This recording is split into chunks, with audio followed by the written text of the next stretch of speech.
that being said, I'd like to turn it over to our keynote speaker, Nima Kulkarni, who's a state rep, and she's a big reason why you have medical cannabis legal here in Kentucky. And although she may deny that because she said you are a red state, and she happens to be a Democrat, but hey, it's those efforts matter. So, well, Nima, here I'm going to turn it over to you. And thank you. Good evening, everybody, and thank you very much, Zuber Lawler, and to all of our sponsors for bringing us here together tonight to discuss a topic that is near and dear to my heart, the cannabis industry in Kentucky. How many folks here are from Kentucky? Okay, all right, about maybe 3/4. I'm going to talk a little bit about the history in our state. So we were a big hemp state in the 1800s, right? It was a huge industry. It was our top crop. We used it from everything from rope to sails. And then we moved into cannabis. There was the Marijuana Tax Act in the 1930s, which basically decimated that entire industry. Moving into 2014, we were one of the first states to jump back into the hemp industry after the Farm Bill was passed. And now, of course, we're looking forward to 2025 when we have somewhat of a legal framework for medical cannabis in our Commonwealth.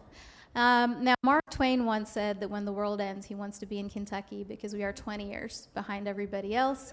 And in the cannabis industry, that is probably quite literally true.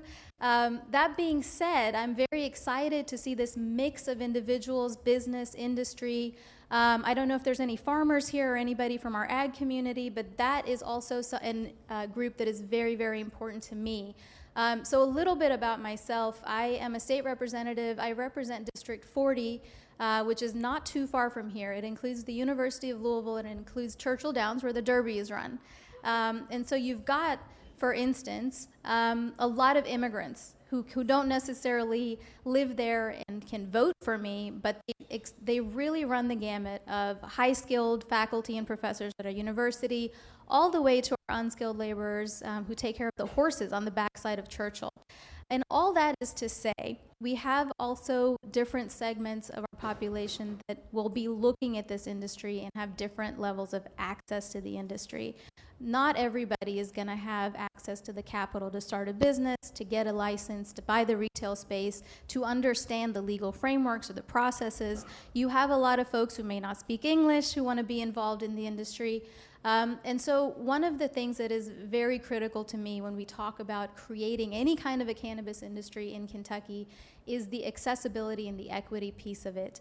I think because we are so late to the game, we can look at a lot of data that already exists, not only in our country but around the world. We can look at a lot of the frameworks and the best practices that have worked in other states. And I'm hopeful that that model, whatever model we decide to use in Kentucky for medical cannabis, incorporates all of the good things and all of the good parts and the good work that has already been done, leaves some of the bad parts behind, because I think the momentum is there. The discussions that we're having in the state legislature are incredibly encouraging, because I think people look at cannabis differently. It is not an illicit substance. It is not a substance that is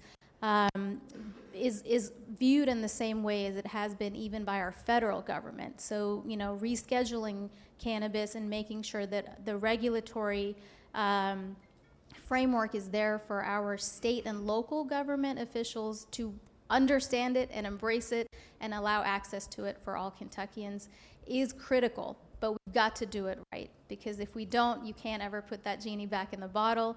I am very, very glad that you all are here. I hope there's all kinds of discussions that are being sparked. I hope to learn from folks on the panel, and I hope to have conversations just like this many, many times in the coming years, because I think once we cross that first hurdle of medical cannabis, we will be moving very, very quickly into full adult use, into a lot of other industry sectors than we have been in the past, which is to say, not at all. So thank you again for being here. I'm going to keep my remarks brief because I know we've got a panel discussion, but I appreciate your willingness to be here tonight and to discuss and learn from each other about this really, really important topic and growing industry in Kentucky. Thank you. Thank you, Representative Kulkarni. Appreciate your comments. And one thing that I definitely need to say is I want to thank Global Cannabis Times, who's our media sponsor for this evening. I'll get in trouble. I actually do a podcast for Global Cannabis Times, so I don't want to miss them. And anybody here in Kentucky who wants to appear on the podcast, please come up and speak with me. One other point before I turn it over to the panel. If you haven't checked in with me, please do so I can put a little check box next to your name so that we know that you were here. And we will likely reach out about other events, but we're not going to spam you or anything crazy like that, but we do like to know who come to our events. So with that being said, I'm going to turn it over to Janet Jackim, who is the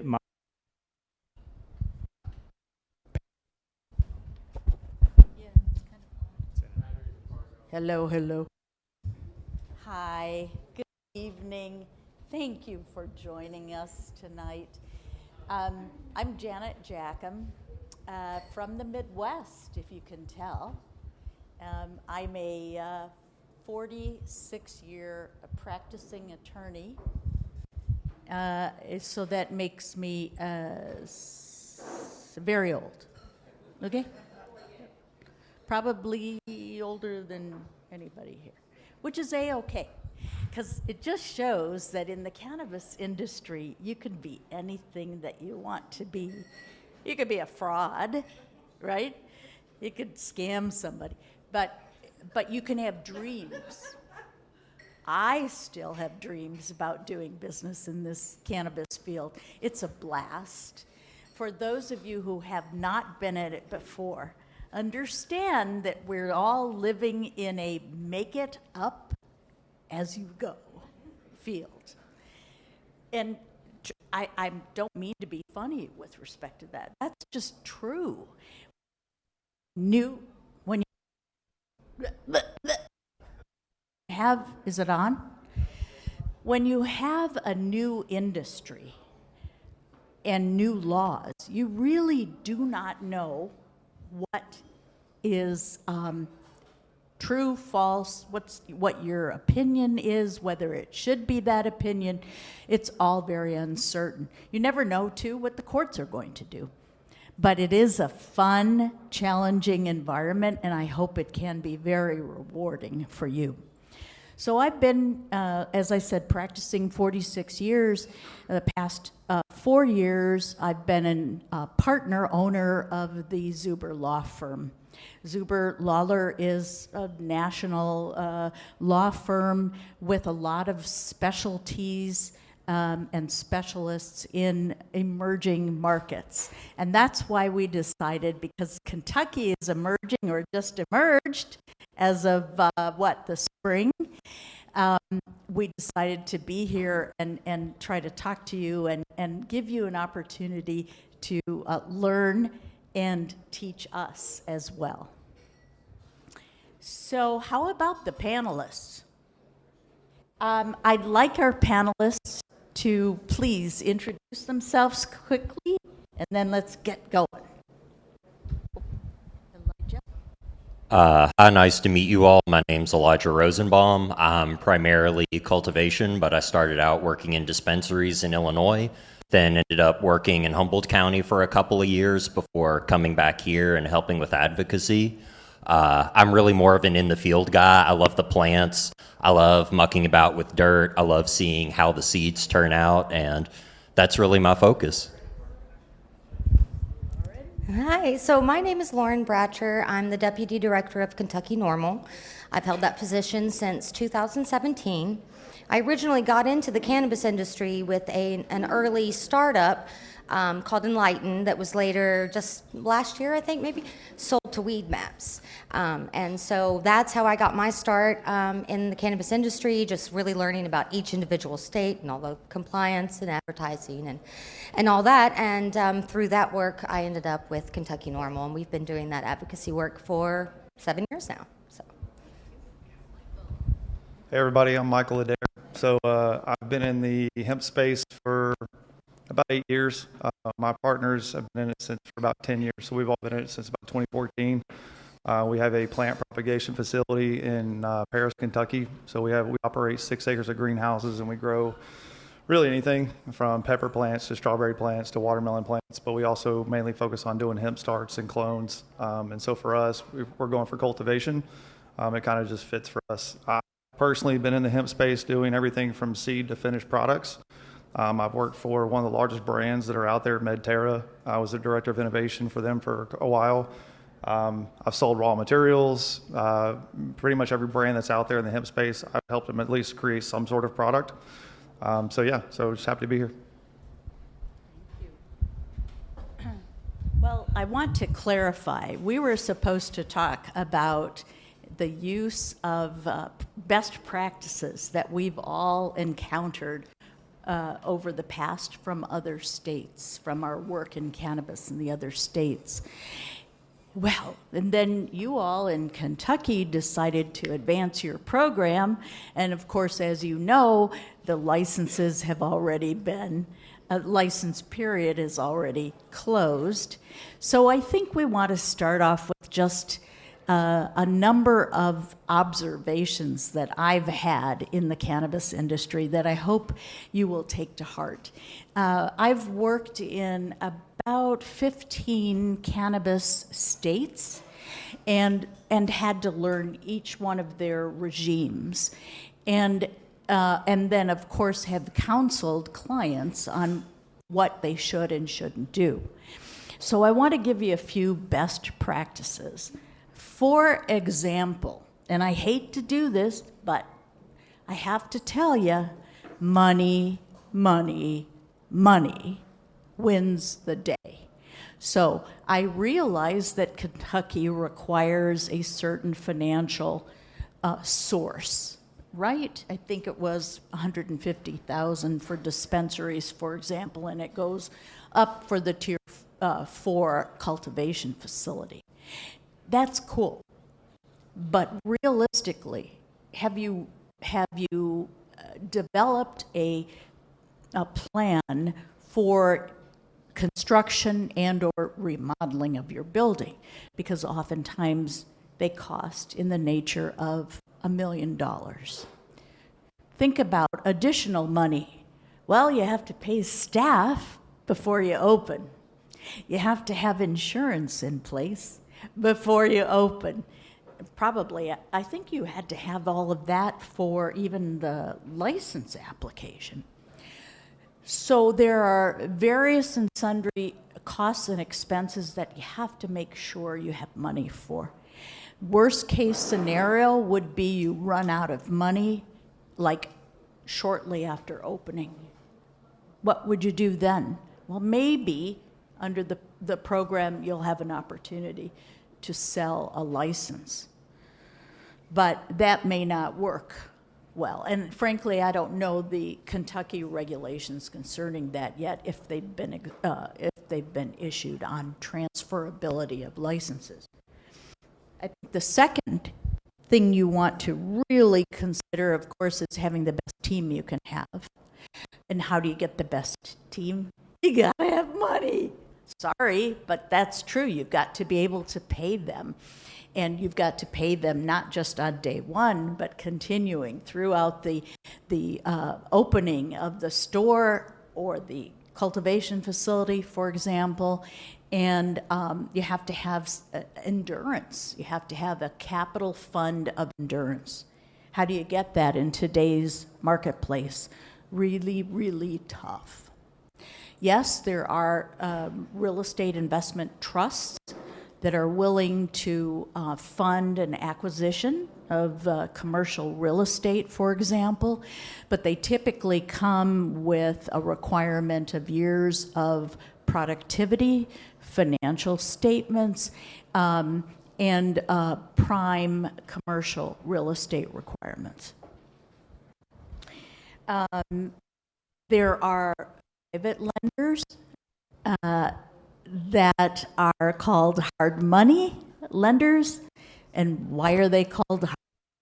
They're called hard money because it's high. The interest rate is high, and there are a lot of covenants and representations, typically guarantees attached, that are going to be expensive to you personally.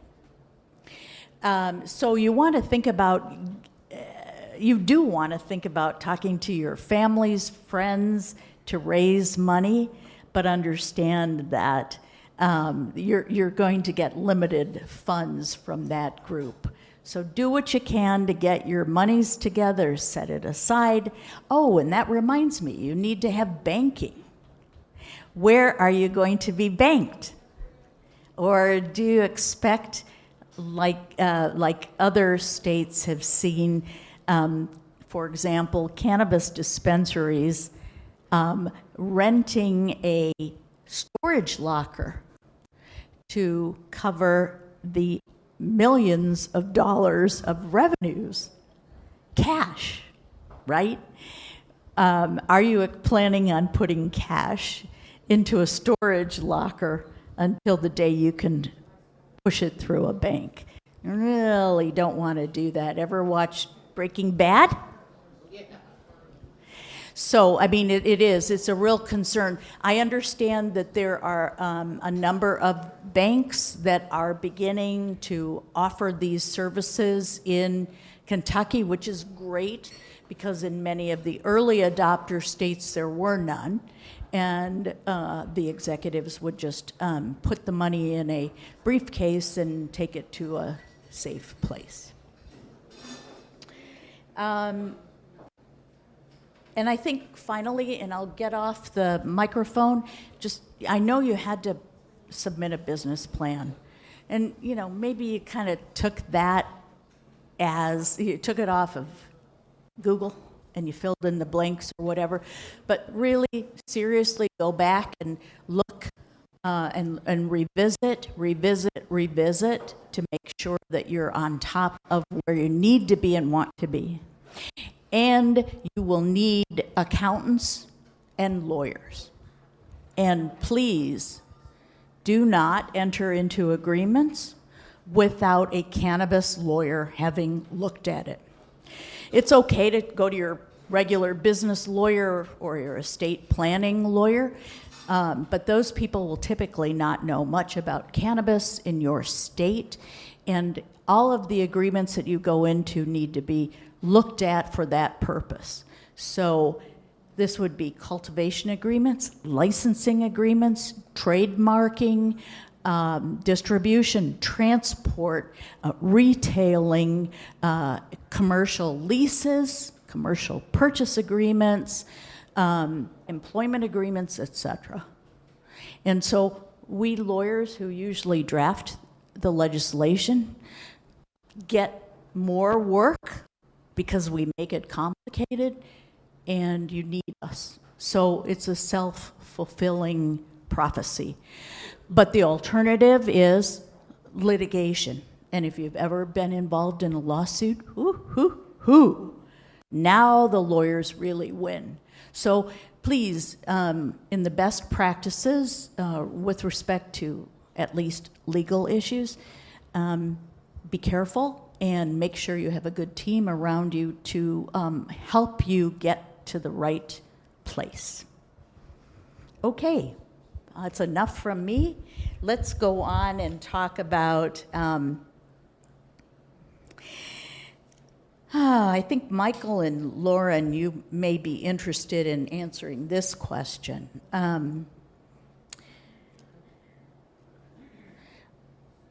When you're developing a new company and you're making an application for a license, what role does education and patient outreach play in making that dispensary and or cultivator, for example, work well in Kentucky? So I'll take it. Okay. You're good. He gets the farming questions. You're good. So to me, it's very simple. If you're not educating your customers, they're not going to return. So that is extremely important. And I think in Kentucky, as Nima said earlier, we have a really long history with hemp.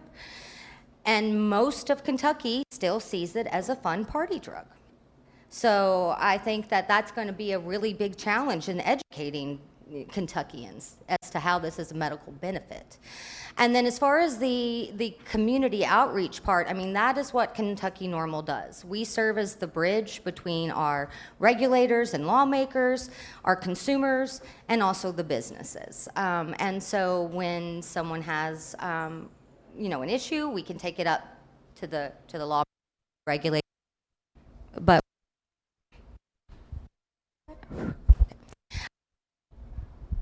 this thing's not working for me. Okay. But the community engagement part is going to be extremely important because of the nature of we are a rural farming community, and this is just commonplace stuff that comes out of the garden. And so they're going to be a little more distrustful for corporations and businesses. So in my opinion, it's really going to take a lot of education and community outreach to win the hearts of Kentuckians and make sure they come back to your store over and over and over again. So, and also I own a hemp store, and so I believe that it's very, very important to make sure your customers understand not only the benefits and the endocannabinoid system and your major and minor cannabinoids, but how to pick out appropriate products, how to read the labels. Is it safe? Is it a good product? All of these things are going to solidify your place as a trusted source of information. And, I really think that that's what it's going to take to win over the hearts and minds of Kentuckians. So. I was just going to say, I'll follow that up completely. She's 100% right. You have to make sure that when a patient comes in that you are well educated on what you're talking about, because they're relying on you for information, right? And I can tell you right now, even in the hemp space, there's a lot of misinformation. There's a lot of people that don't understand what certain cannabinoids are, what they do, where it came from, and things like that. So to what Lauren's saying, they're relying on you. They're relying on the person giving the license and the person that's selling the product to really educate them on what that product's going to do for them, or what that cannabinoid that's in there as well going to do for them. There could be somebody that needs help with sleep and stuff like that. So maybe you have a product that has THC and CBN in it to help them sleep. They need to understand that. They need to understand if it's going to be a higher dose of THC or something like that, how it's going to affect that person. So you being educated as well as your staff being educated is a key role. So do research. Do research, do research. I understand that trying to get licenses to smaller businesses in Kentucky was a goal of the administration. And we had some conversations about that here. Elijah, I know that you are very focused on trying to keep the industry within the reach of small businesses, local businesses. How do we do that? Now, I don't mean to make the multi-state operators, the Curaleafs, the True Leaves of the world, the bad men, but they are acquisitive, they are very competitive, they have a hell of a lot of money and expertise. What do we do to keep them out? Elijah? I'm not on the spot at all. I think it's not about keeping people out so much as it is opening up access. I think for smaller farmers and people. Can I talk and everybody hear me in the room? Oh, yeah. We're going to do that. I think when it comes to small cultivators and small farmers and people that are local, the thing you have to keep in mind is it's not a question of scale. It's a question of access to your market. Can you actually put that product in the hands of your local consumers, make enough money, and really be able to continue as a business? You're not talking about huge facilities. You're not talking about major fields. You're talking about someone you know down the road, someone who you might even be able to visit and verify their farm easier than another operation. And even if you do have access and direct to consumer for small farms, truly GTI, without any of the negative connotations, just large cannabis businesses are still going to exist.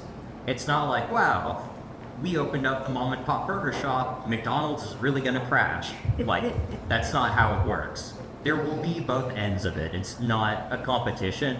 It's about access for consumers.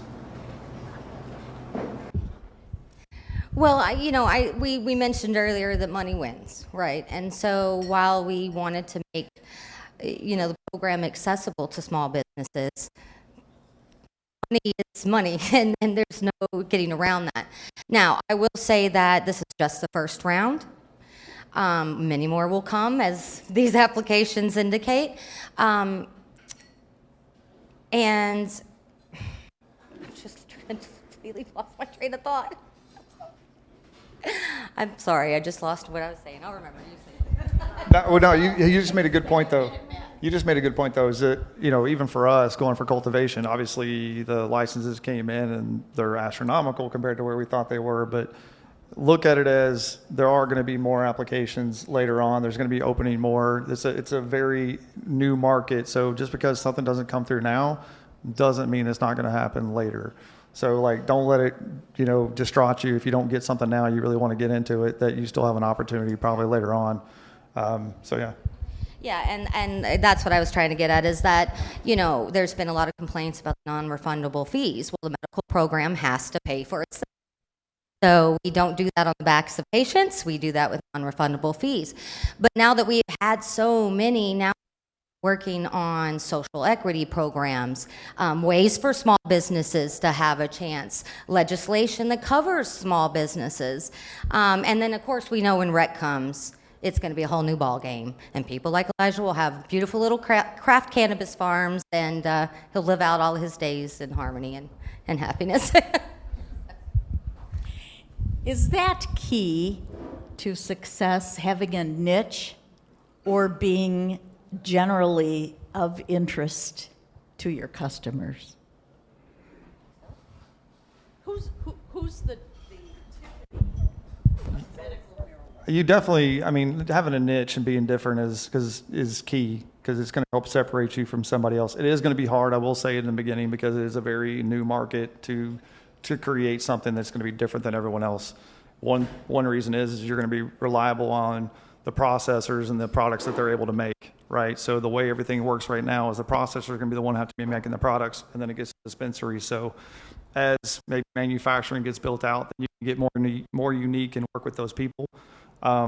Really, right now, the initial separation from yourself to maybe another company or another dispensary is going to be, again, the education piece of it.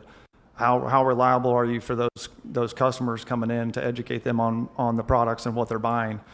Because she might have a dispensary, let's say, in Lexington, and I've got another one in Lexington. We're on opposites ends of the town, but if somebody goes in there, they're not trustworthy. They're not giving the answers they need. It's just like, hey, here, buy a product and get out the door. Then all those customers are going to come to my dispensary, right? If I have the education, I can teach them on what they're actually taking. So. Absolutely, and speaking about education and community engagement, as a business owner, you should support organizations like mine, like Kentucky NORML, that fights for conditions and regulations that are favorable to the consumer and to the business owner. It's not either or. Everybody can win and everybody can get a piece of that. So I think that supporting events where we're doing patient registration events, things helping your customers, having your own patient registration events is super important, because if we're not registering people, we have no program. That has to happen. Yeah. And we have lots in planning, and we do a conference, we do a lot of things, but yeah, I think that's going to be a really important part of it. And I'd appreciate responses from the audience if you're willing to spill some of your secrets. How do you expect to reach out and touch your customers? What will your marketing and biz development plans look like? Is it having a blog, having a strong internet presence? Is it mass mailings? Is it community events? What will it be? Anyone willing to share? Oh, come on. Oh, yay. So in Missouri, and this is, some of these things I would have to look and see if this is going to apply in Kentucky rules, but in Missouri under medical, we could help organize a lot of patient drives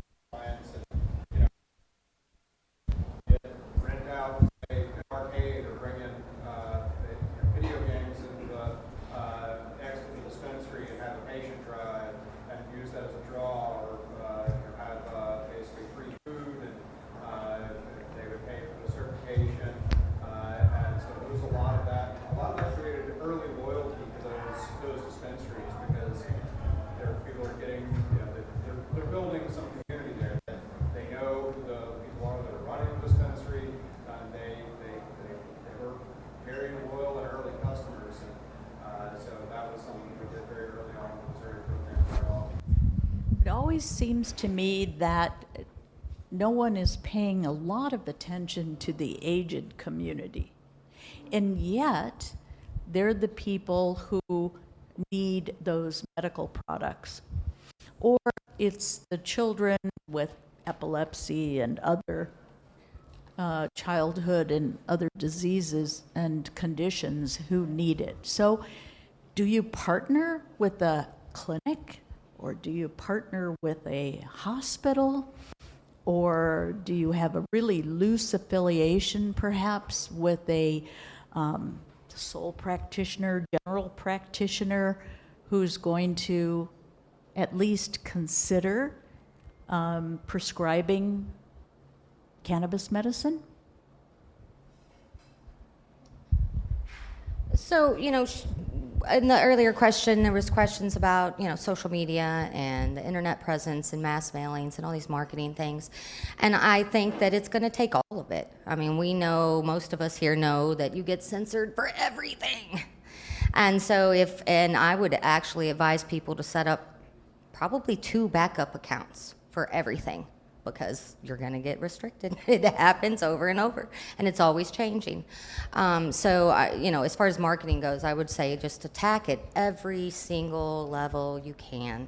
And going towards, the patient registration, something you may or may not know is that Kentucky has one of the highest cancer rates in the nation. We have one of the highest disability rates in the nation.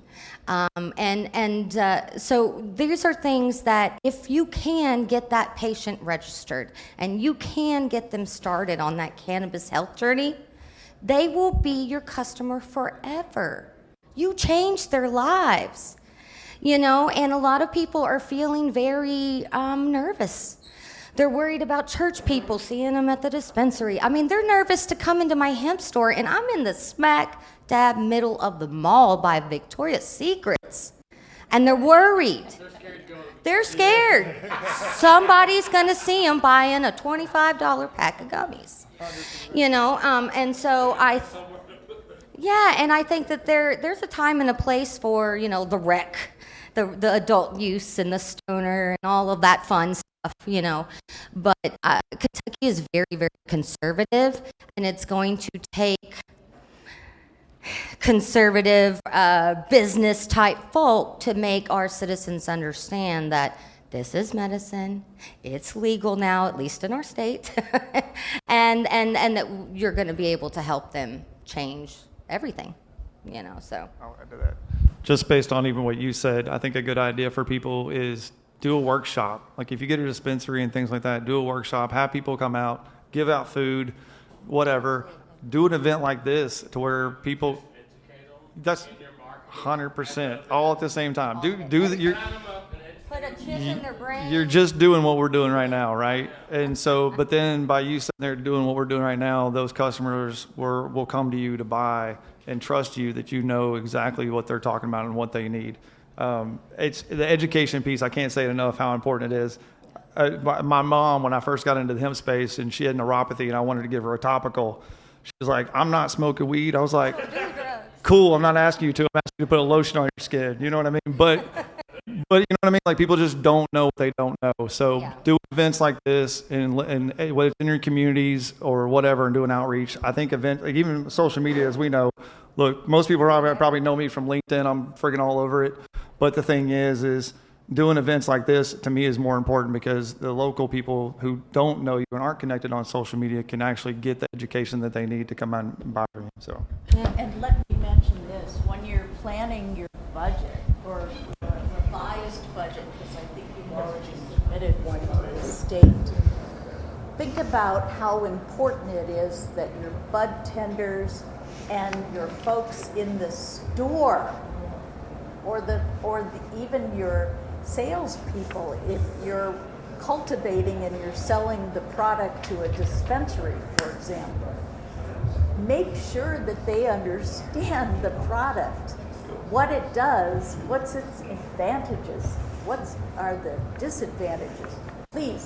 Yeah, just on that subject, another thing we did is we put together trainings for some of our dispensary clients and two that come to mind immediately that were very, very well liked in the community. One that was owned by a pharmacist who literally turned his pharmacy into a dispensary, and then another that basically a number of people that more or less just kind of stoners that are drawing other businesses, and they put up a dispensary. And we had trainings for their staff that went into the endocannabinoid system, terpene profiles, some of the different characteristics of various strains, and it's something that people really loved, and that people would go to those dispensaries over other ones that they would even drive even further to get to this one, but they liked it so much because they had staff that knew the product very well. I've always got to say something about education. But I think that when you do properly educate your consumers, you empower them to purchase more. And a lot of people will they just want to get those tickets in and out the door. It's about quantity. But if you want loyal customers and you want that sales cycle to keep coming back on a regular, you have to empower these people to know what they're buying, why they're buying it, how to use it. And if you're not doing that, that's the key. Yeah, that's the key. So. Do you mind if I jump in? No, please. Thank you.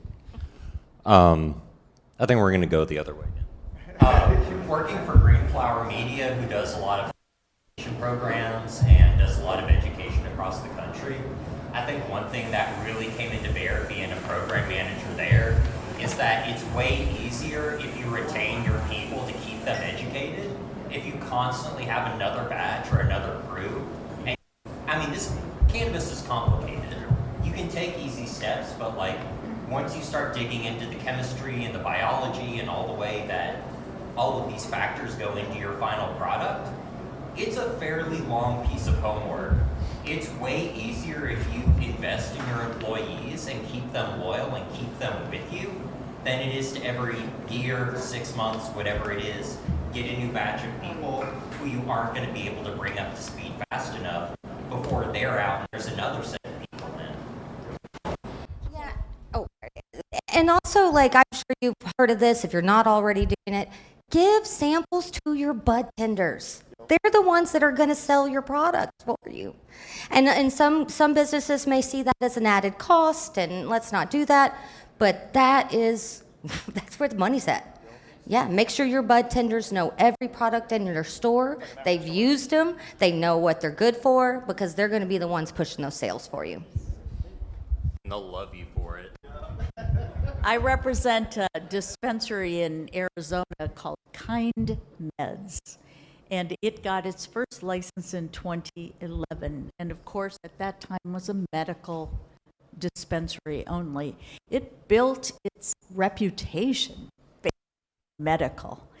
And when the state went rec, and rec licenses were readily available to the medical dispensaries, it got its dual license, its rec license, but it's maintained its image for medical patients.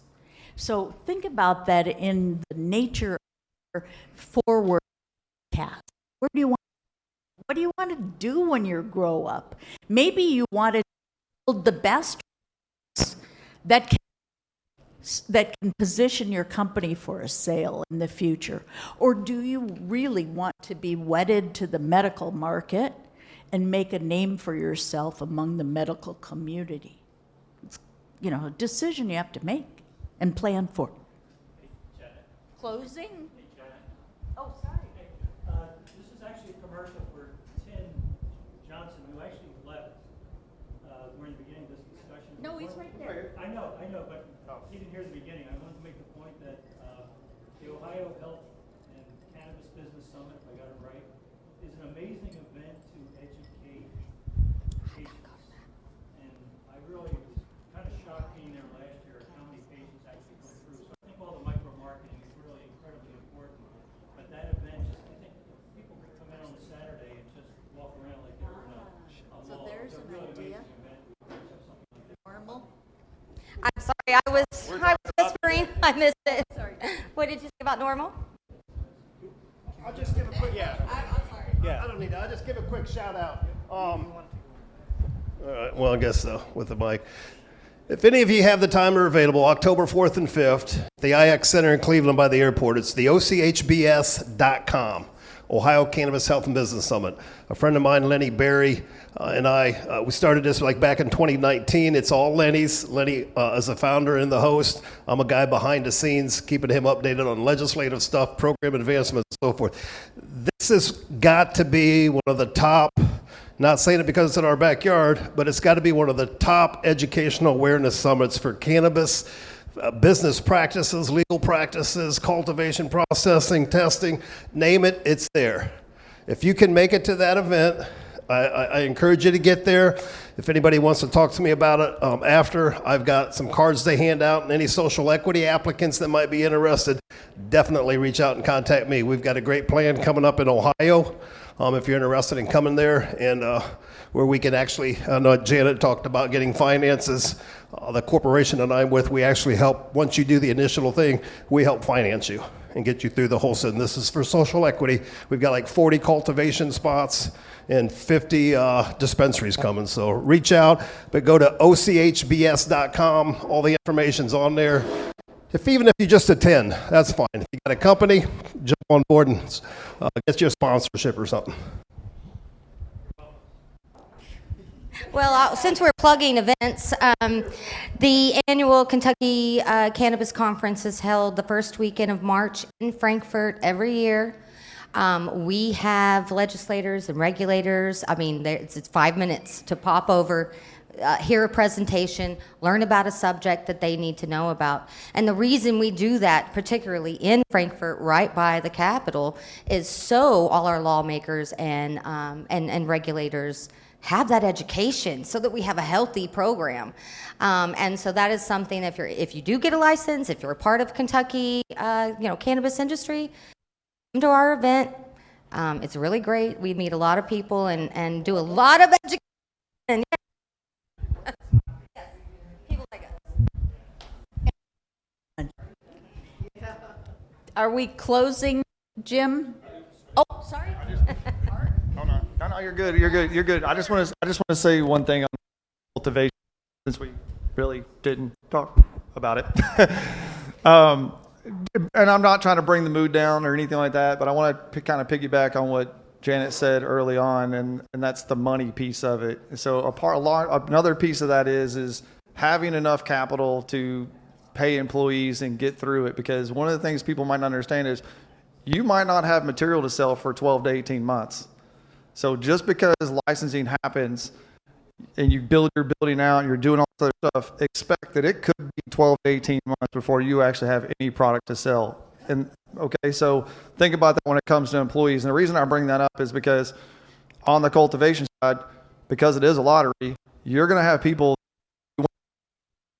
that have never before or grown at scale, right? They might have grown 5 plants or 10 plants at home or whatever, but they've never dealt with pests, with mites or biosecurity and things of that nature. So we're going to have crops that fail, so the thing is you have to build that into your plan when you're doing your financial planning of like, all right, 12 months from now is when I might be able to operate.